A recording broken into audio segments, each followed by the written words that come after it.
very important thoughts and definitely a very important angle. The ambassador has asked me to call her Francesca, so I'll do that. Francesca, if you could bring in the OECD perspective, in particular because the OECD has been such a driver for reform around the kind of developed world, and in particular very active in later years and more recently in the EU. What's the take-home message from your exposure to that forum, and what do you think should be prioritized right now?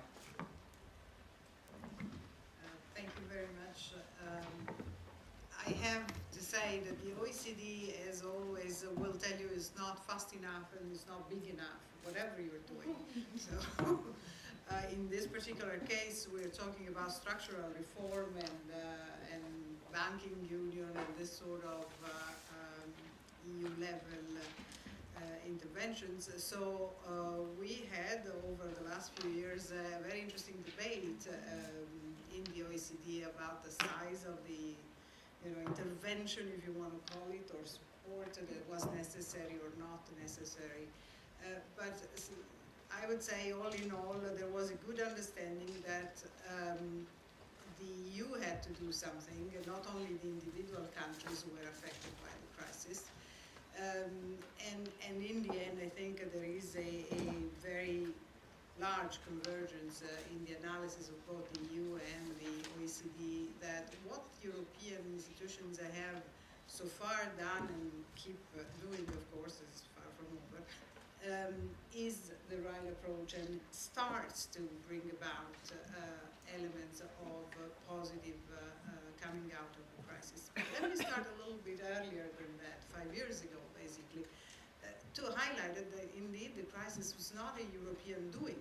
Very often you hear people complaining about Europe, the crisis in Europe, and as if the European actions brought in an economic crisis. Now, I beg to differ and say it's the reverse in many ways.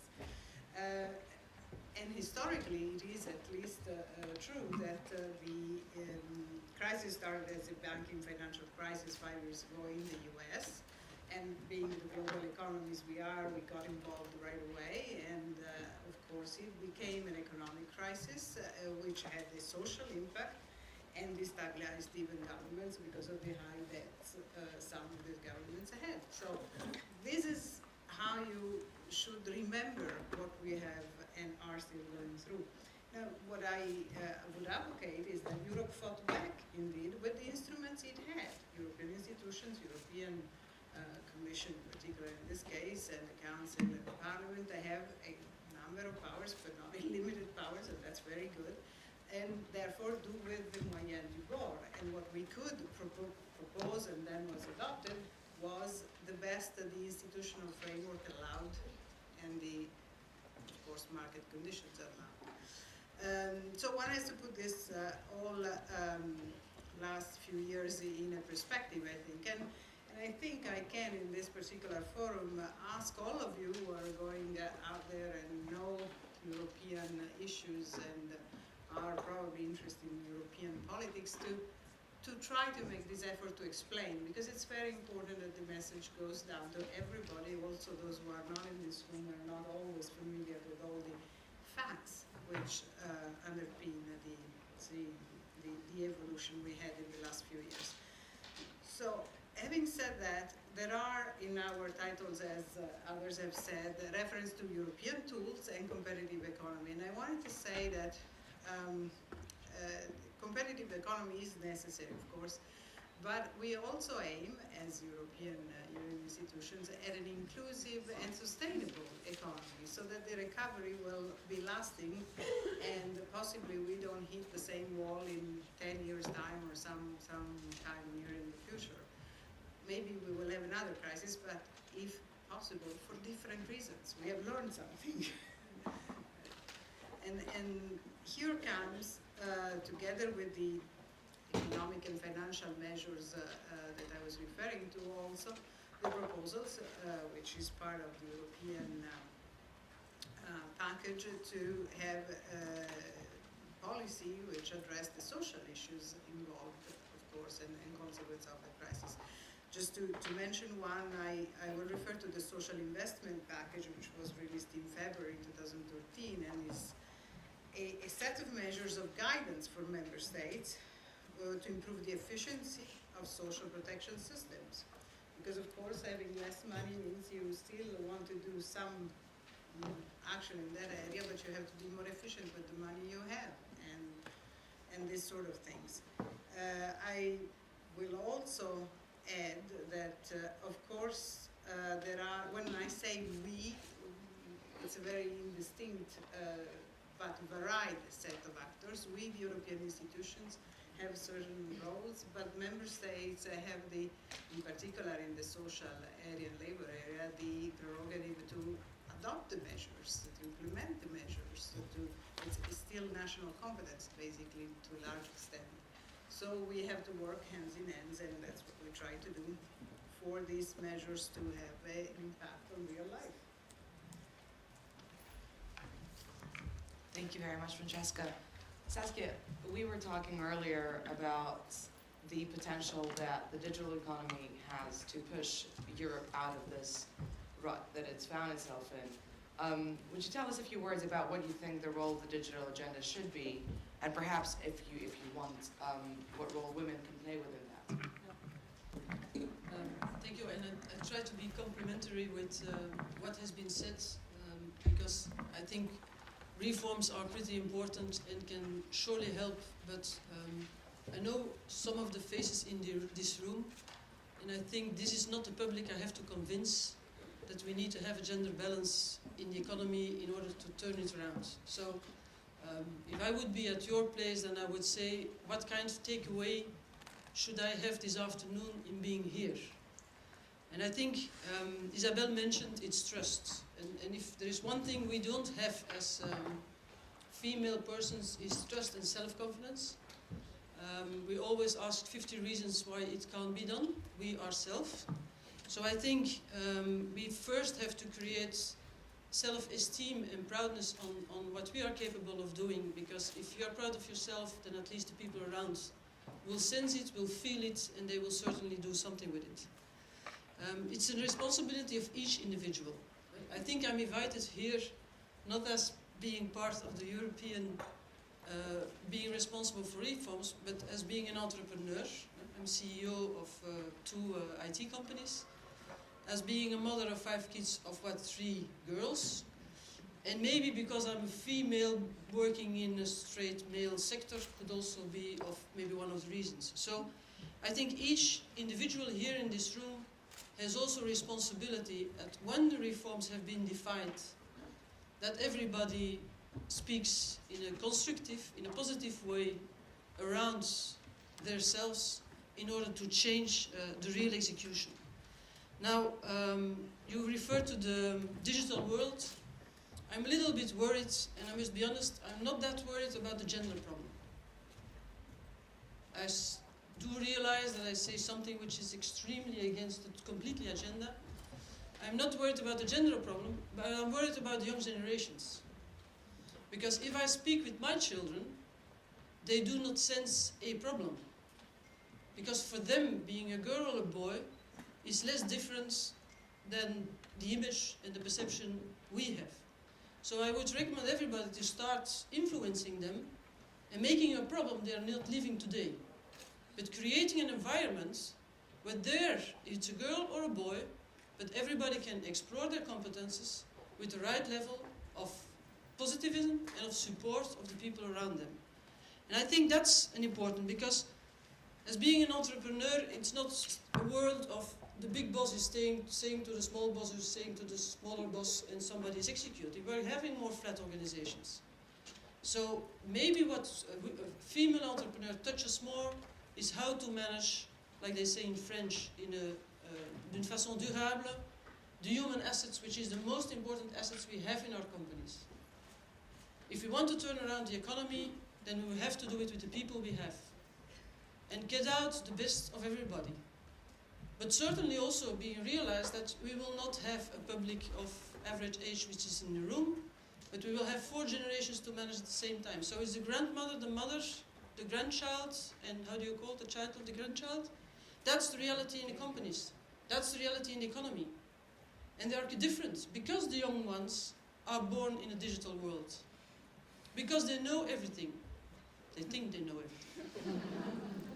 They do not have any experience, but we have to be there to decide now on reforms, to decide now on rules and regulations which protect them, at least concerning how to have to live in that digital world, and how can I be successful in creating a company, in supporting and working in a professional environment. It's requesting a long-term vision, and I'm taking the words of Isabelle Durand again. It's taking a long-term vision. It's taking innovative. We can, to optimize the costs, if I'm asked by my shareholder to optimize the cost, the easiest thing I can do, I limit costs. And that's what we had as a discussion in the preparation. Then we first cancel the contracts of the women because they're less expensive to get them out. So, but this is not on a long-term vision. This is not going to help to turn around the economy. We have to rethink our business. We have to rethink and recreate our business model, which is completely different than just getting costs out of an organization. So, my recommendation as being outside of Europe is take action now. Yes, it's a good thing to work on a structured solution, but I think if each individual here in this room get out of the room with saying, me, I will do point A, B, and C in order to get this economy back on track and to get a balanced workforce in place, I think we can already start hoping that the economy will turn around once a day. Thank you.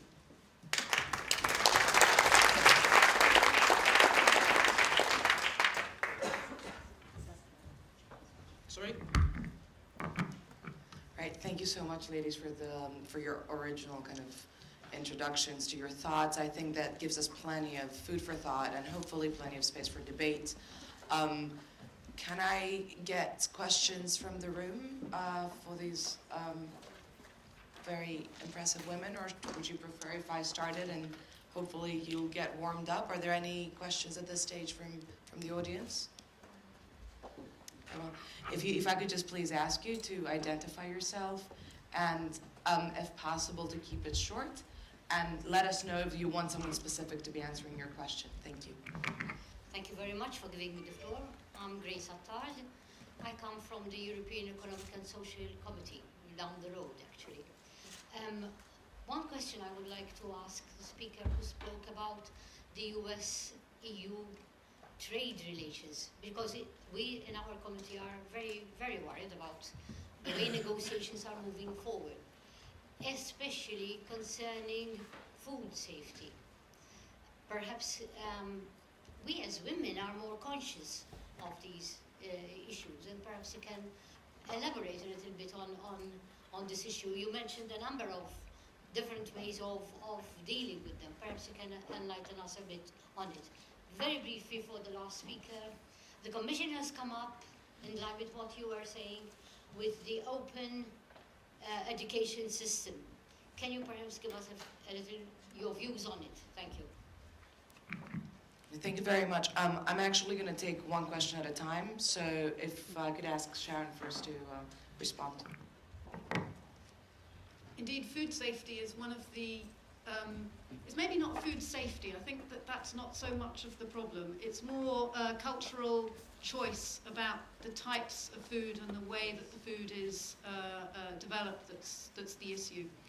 Actually, as we're sitting here, I believe that there's a debate in another room in this building with Food Drink Europe and Copa-Cogeca, the food industry and the farmer and co-op organisations, precisely on this topic, because indeed it is a very difficult one to address because of the cultural differences. And I think that there's a real need, and here I suppose the gender, the female approach comes into this, to build real understanding of what is driving the, I would say, the prejudices that exist between the EU and the US about food safety.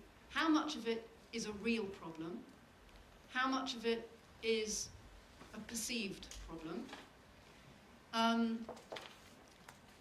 Have we and are we really looking at the evidence? Can we check our assumptions? And then can we talk to each other, the authorities on both sides, to better understand and then see what we can do together? So I think I wouldn't say food safety, but food regulation is probably going to be one of the most difficult areas in the negotiations, precisely because of those different cultural perceptions, and which is where kind of a female bringing the people together to better understand each other and try to find ways forward rather than trying to impose one or the other culture onto one another is a way forward. There's another aspect which I think is important to look at in these negotiations, and that is the cultural differences, should I say, or perceptions between different groups in our respective societies as well. So within Europe, you know, the consumer organizations, the environmental organizations, the business community, they also need to communicate a bit better together to also get over the prejudices that exist between the different groups as to what they're trying to achieve and what we actually all want. Because at the end of the day, we're all humans, and that's the main thing that we need to keep in mind. But each of us in different organizations are maybe more focused on one aspect of it. So let's find the solutions moving forward. Thank you so much for that. We could probably have a couple of conferences just on the trade talks, and I believe we do. Before I get to Saskia, I think Silvana wanted to weigh in on the trade negotiations, and then I'll get right to you. Yeah, I'm extremely sorry because I'm going to say the opposite of what you said, but I'm serving on the trade committee here, and I've been following the negotiations with Canada, which is, in a way, the negotiations are, in a way, the little brother of the EU-US negotiations. And in agriculture, it's always the complicated bit. So this leads some to the conclusion we should do free trade agreements with countries which have very highly sophisticated regulation systems about everything but agriculture. We've got long traditional vested interests, and which make it extremely complicated to find compromise. Now, on the food specifications, I think if you look at the structure of European society, the most adamant and the most emotional fighter for keeping certain food principles in Europe are the women. Thus, they don't want GMO food, and they don't want hormones in their meat. And there's very little room to compromise, so I don't really think that it's about cultural understanding in this regard. As a parliamentarian the last 9 years, I've been faced with many different campaigns on exactly these issues, and I can tell you the uproar of citizens when it comes to GMOs is huge.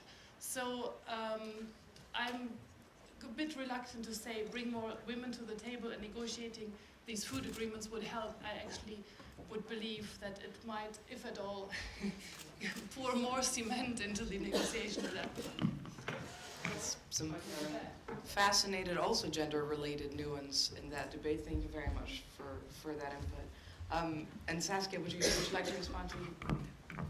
So maybe to position a little bit your question, within my spare time, I have the honor to work with the European Commissioner Nelly Kroes, who has the responsibility of the digital agenda and who has a digital champion per country. Now, what is the objective is very simple. It's to get every European digital. Now, we have some hurdles, and one of the hurdles was that we share with all digital chambers, so with every member state, that we have a big gap between the educational system and the real world. And it starts in primary school, where if you are a heart surgery, and you did a surgery in 1980, and you want to do in the same room a surgery today, it's not possible, because everything has changed. But I don't know if some of you visited your classroom, where you sat a few years ago. There's a big chance that nothing has changed. And this is the reality. This is the poor reality of the educational system in Europe. So we urge with the system of open up educations to get every school a digital school within 2020, but it needs a lot of stakeholders to bring together. Not to forget the children themselves, the parents, the editors, the teachers, the governments. So it's a very challenging task. So what we do, we try to cut the elephant in pieces, and we take some objective as a priority. Now the goal is very simple, is to create young people who have been trained with digital competences in order to make it possible for them to be hired in a company. Because there's no professional job anymore where you do not need digital competence. However, there is a major gap between the educational system and the reality today. Thanks so much for those thoughts. Can I get another question? Just over there, please. Bonjour, je m'appelle Isabelle Alénarduzzi, j'ai fondé Jump qui s'occupe d'égalité professionnelle. Donc la thématique du panel, c'est avoir une économie compétitive. Effectivement, nous sommes à 99% de femmes dans la salle. Et donc, c'est comment compter sur les femmes pour avoir une économie plus compétitive. Ce qui est ahurissant, c'est que même en pleine crise, on ne parle jamais de l'importance du travail des femmes et qu'on sait très bien, même Goldman Sachs le dit, il ne faut pas demander, c'est qu'à partir du moment où les femmes travaillent autant que les hommes, c'est-à-dire aussi nombreuses et autant d'heures et à tous les postes, donc tous les types de métiers et tous les types de fonctions, eh bien, la croissance économique, le PIB augmenterait de 16% au niveau de l'Union européenne. Et personne ne parle jamais de ça. Donc ça, je pense que c'est très important que dans un hémicycle comme celui-ci, que ce soit rappelé. Une chose aussi importante, c'est l'entrepreneuriat féminin qu'Isabelle Durand n'aime pas parce que ça lui fait penser à la couture. Zut, alors moi je vous assure, je ne fais pas de couture. C'est un peu embêtant, mais je pense que justement il faut changer la vision de ça. Ce qui est dramatique, c'est qu'on n'a pas de statistiques. On sait que globalement en Europe, il y a à peu près une femme sur 3 qui a un statut d'indépendant. Donc on peut appeler ça de freelance. Par contre, on ne sait absolument pas, parmi les entreprises, donc avec des structures juridiques, combien sont gérées par un actionnariat féminin. Donc on ne sait pas combien de femmes patrons il y a d'entreprises. Il n'y a que des statistiques américaines, mais qui sont très partielles et qui sont juste absolument dramatiques. Ce serait moins de 10% des entreprises. Donc, You're getting to your question, I hope. It's very interesting. Oui, non, je pense que c'est important parce qu'on parle de mesures de l'Union européenne. Je ne sais pas si vous connaissez Act for Growth. Je ne sais pas si Maddy ou Ellie sont dans la salle. Non, elles ne le sont pas malheureusement. Si vous pouvez aller sur Act for Growth, ils ont besoin, c'est une pétition européenne, ils ont besoin de signatures. Et ils demandent d'avoir, par exemple, au niveau de l'Union européenne, un vrai budget pour l'entrepreneuriat européen. Is that a question? I'm really sorry. I don't mean to be rude. I just really need to get to your question. Oui, ma question, c'est de savoir alors quelles sont, d'après vous, les mesures que pourrait prendre l'Union européenne pour justement booster la participation économique des femmes. Et là, il y a deux questions en une. C'est participation économique, ça veut dire entrepreneuriat féminin aussi, mais pas uniquement. Merci. Thank you. Ladies, anyone up for tackling what actively the EU could do to increase female participation in the labor force? We'll take the ambassador. Oh, Francesca, sorry. I think it is inevitably on me to say, we know that. And there are measures which are proposed. We are not waiting to propose measures. There are measures proposed, and they do what all the legislative initiatives do, take some time. But as I was mentioning before, this is only a framework at European level. When you touch on things like childcare and this kind of things, it's member states who have to implement it. We put the money, we put the framework at European level, we encourage, we monitor, we edit the report, we publish reports which say, here you should do more.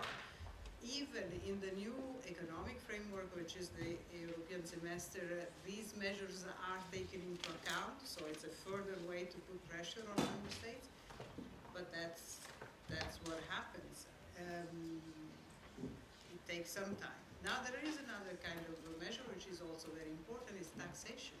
You incentivize or disincentivize certain kind of jobs which are often taken by women, or taxing family versus individuals. You know, there are a lot of instruments, and they depend on a number of, how to say, combination of will in council, whether you adopt them or not. But it's not as if we're waiting to be told do something to bring women to work. The other thing I can say is that you're very right about the figures, the 16%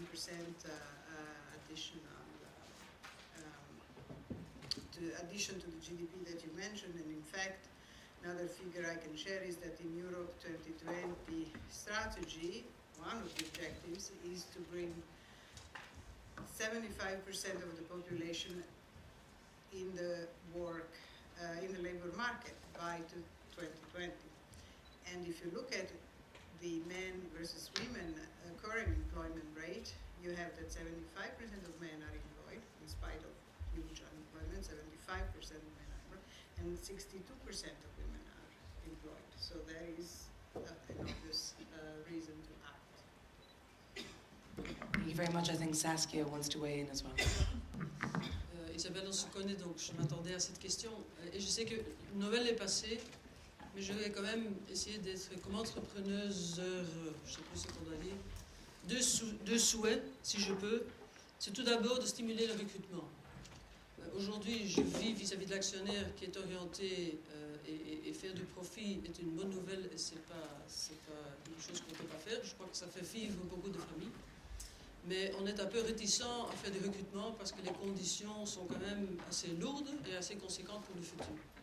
Si on veut effectivement faire avancer, je dis, le mix entre hommes et femmes, je crois qu'une action concrète pour stimuler le recrutement de la société sans mettre tellement de défis sur l'aspect financier dans les sociétés, je crois que ça va indirectement aussi augmenter le nombre de femmes qui travaillent. Et un deuxième souhait, c'est un peu fameux qu'on dit toujours des États-Unis. On a une culture en Europe et on a des règles en Europe qui ne permettent pas de faire des non-réussites. Faire faillite en Europe, c'est un scandale pour le reste de la carrière. Ça vous suit dès que vous l'avez faite. Donc, je peux comprendre que quand on parle au niveau de female entrepreneurship, combiné avec le DNA qu'on est, qu'on ne veut pas nécessairement essayer d'éviter tout risque, je crois qu'on doit urgemment prendre des mesures qui nous permettent de au moins, pas trop faire la même erreur, mais au moins de faire des erreurs. Parce que c'est par ces erreurs qu'on apprend. Mais si on est déjà puni des jeunes enfants et des jeunes filles qui essayent, avec les compétences qu'ils ont, de créer une société, de réussir, ben effectivement, on ne peut pas dire qu'on est vraiment pour stimuler l'économie et stimuler l'entrepreneurship.